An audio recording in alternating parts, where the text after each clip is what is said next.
आज हम बात करेंगे वैलेंस बॉन्ड थ्योरी के बारे में।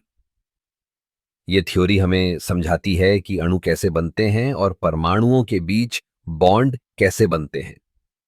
जब दो परमाणु एक साथ आते हैं तो उनकी वैलेंस इलेक्ट्रॉन्स आपस में मिलकर एक नया बॉन्ड बनाते हैं। वैलेंस बॉन्ड थ्योरी के अनुसार जब दो परमाणु एक दूसरे के करीब आते हैं तो उनके ऑर्बिटल्स ओवरलैप करते हैं। इस ओवरलैपिंग से एक मजबूत बॉन्ड बनता है। इसे हम एक तरह से एक नई जोड़ी के रूप में देख सकते हैं, जहां दोनों पार्टनर एक दूसरे के इलेक्ट्रॉन्स को साझा करते हैं। अब यह समझना जरूरी है कि बॉन्डिंग के लिए कौन से ऑर्बिटल्स शामिल होते हैं।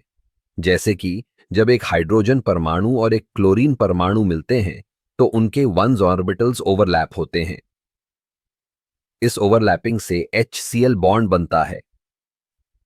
इसके अलावा वैलेंस बॉन्ड थ्योरी हमें यह भी बताती है कि बॉन्ड की ताकत और लंबाई इस ओवरलैपिंग के प्रकार पर निर्भर करती है।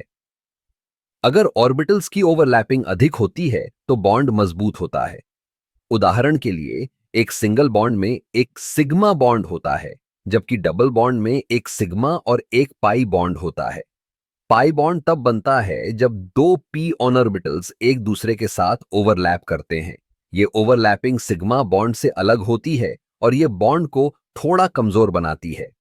अब वैलेंस बॉन्ड थ्योरी के अनुसार हम ये भी समझ सकते हैं कि अणुओं का आकार और उनकी ज्यामिति कैसे निर्धारित होती है। जब दो परमाणु एक साथ मिलते हैं तो उनके बीच के बॉन्ड के कोण भी महत्वपूर्ण होते हैं। जैसे कि पानी H2O में ऑक्सीजन और हाइड्रोजन के बीच का कोण लगभग 104.5 डिग्री होता है। यह सब कुछ हमें यह समझाता है कि अणुओं की संरचना और उनके गुण कैसे निर्धारित होते हैं। वैलेंस बॉन्ड थ्योरी हमें यह भी बताती है कि अणुओं में इलेक्ट्रॉन की वितरण कैसे होती है, जिससे हमें उनके रासायनिक गुणों का पता चलता है। तो इस तरह से वैलेंस बॉन्ड थ्योरी हमें अणुओं की दुनिया में एक झलक देती है। यह न केवल रसायन विज्ञान में महत्वपूर्ण है, बल्कि यह हमें यह भी समझने में मदद करती है कि हमारे चारों ओर की चीजें कैसे काम करती हैं। इस थ्योरी के माध्यम से हम यह जान सकते हैं कि रासायनिक प्रतिक्रियाएं कैसे होती हैं और अणुओं के बीच की बातचीत कैसे होती है।